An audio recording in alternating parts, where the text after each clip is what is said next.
Collector Partha Jaiswal के निर्देश पर सोरा हल्का में स्थित गुटखा फैक्ट्री को राजस्व अधिकारियों द्वारा सील किया गया था, जो अमन एंटरप्राइजेस के नाम से फॉर लेन पर संचालित है। फैक्ट्री को अवैध रूप से तंबाकू गुटखा बनाने की सूचना पर प्रशासन द्वारा सील किया गया था। एसडीएम अखिल राठौड़ के निर्देशन में आज तहसीलदार संदीप तिवारी, नायब तहसीलदार Indu Singh, food and safety अधिकारी वेद प्रकाश चौबे द्वारा मौके पर पहुंचकर फूड सैंपलिंग की कार्यवाही की गई और नमूने एकत्रित किए गए, जिन्हें जांच के लिए प्रयोगशाला भेजा जा रहा है। एसडीएम अखिल राठौड़ द्वारा बताया गया है कि बीते दिनों अवैध गुटखा फैक्ट्री संचालित होने की सूचना पर उक्त फैक्ट्री को सील किया गया था, जिस पर फूड सेफ्टी विभाग द्वारा सैंपल लिए गए। जांच रिपोर्ट प्राप्त होने पर वैधानिक कार्यवाही की जाएगी। वहीं दूसरी ओर फैक्ट्री में अतिक्रमण के सवाल पर उन्होंने कहा कि इस मामले की विस्तृत जांच पड़ताल कराई जा रही है। यदि अतिक्रमण पाया जाता है तो सख्त वैधानिक कार्यवाही प्रस्तावित की जाएगी। फैक्ट्री में बड़ी संख्या में सुपारी कटाने की छोटी बड़ी विभिन्न मशीनें पाई गई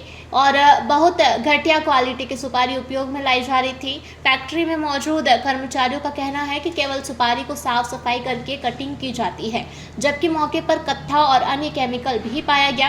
फिलहाल पूरे मामले में अब देखना होगा कि अमन एंटरप्राइजेस के नाम से संचालित उक्त फैक्ट्री की जांच रिपोर्ट में क्या बड़ा खुलासा होता है। सर, आज किस प्रकार की कार्रवाई की गई सील अमन एंटरप्राइज पर? देखिए, ये सोरा हल्के में फोर लेन के पास 3-4 दिन पहले रात में सूचना प्राप्त हुई थी कि वहाँ पर कुछ अवैध गुटखा का निर्माण हो रहा है और एक फैक्ट्री में संचालित हो रही है। तो उसको तत्समय अगले दिन सुबह उसको बुलाया था कि आप अपनी फैक्ट्री का निरीक्षण कराएं।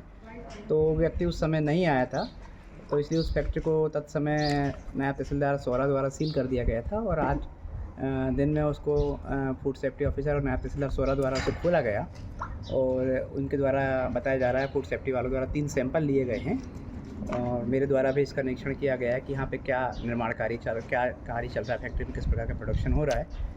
तो यहाँ पर एक सुपारी का मूलतः पूरा अलग अलग प्रोसेसिंग यूनिट है, तो उसका सैंपल हो गया है और उसके बाद में ये है कि जो उसका रिज़ल्ट आएगा, उसका परिणाम आएगा, वो सुपारी फेल होती है, पास होती है, उसके पश्चात उस पर कार्रवाई की जाएगी। सर, इसमें शासकीय ज़मीन पर भी होना बताया जा रहा है, आप लोगों को जांच कराई गई थी, आगे किस प्रकार की कार्रवाई की? परसों उसकी जांच कराई गई है और ये कुछ हिस्सा ये बगल में जो बिल्डिंग है उसका कुछ हिस्सा शायद शासकीय मंदिर की ज़मीन पे आ रहा है, तो उसका तहसीलदार कोर्ट में प्रकरण चलवा कर उस पर विधिवत कार्रवाई करवाई जाएगी।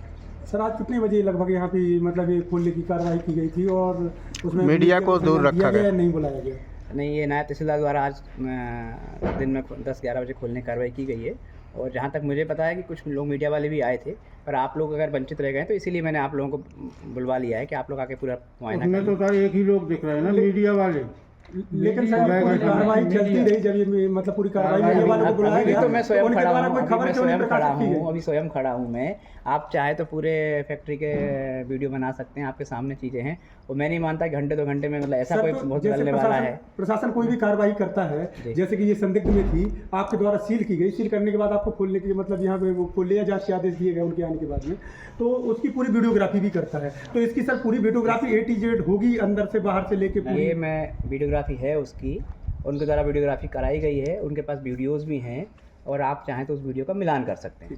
ठीक, लेकिन मैं सर यहाँ पे फैक्ट्री का जो ताला खोला गया, ताला खोलने के बाद जो नायब तहसीलदार मैडम है वो यहाँ से करीब 1 से 1.5 किलोमीटर दूर जो ये पुल है वहाँ पे खड़ी रही, इसका क्या मतलब है सर? अब इस बारे में आप उनसे पूछ लीजिए वो कहाँ खड़ी थी। मुझे छतरपुर से भरत यादव की रिपोर्ट। बिरबल, हमारे महल की ये क्या बुरी हालत हो रखी है। इंस्पेक्टर साहब, यही है वो दरिंदा जिसने हमें दीवार में जिंदा चुनवा दिया था। गिरफ्तार कर लीजिए इन्हें। अनार करे तुमको तो मैंने जिंदा दीवार में चुनवा दिया था, तुम बाहर कैसे आई? जहापना, मैंने तो आपसे पहले ही कहा था कि अनारकली को बाप जी ऐसी ब्लॉक से बनी दीवार में चुनवाते हैं, लेकिन आपने मेरी एक नहीं सुनी। अब भुगतो।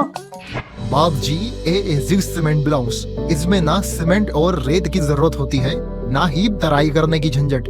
लाल ईंटों के मुकाबले ये ज्यादा मजबूत, किफायती और फायदेमंद है, क्योंकि वाटर प्रूफ के साथ साथ ये साउंड प्रूफ भी है। काश मैंने अनारकली को बाजी ब्लॉक से बनी हुई दीवार में चुनवाया होता तो मुझे ये दिन नहीं देखना पड़ता।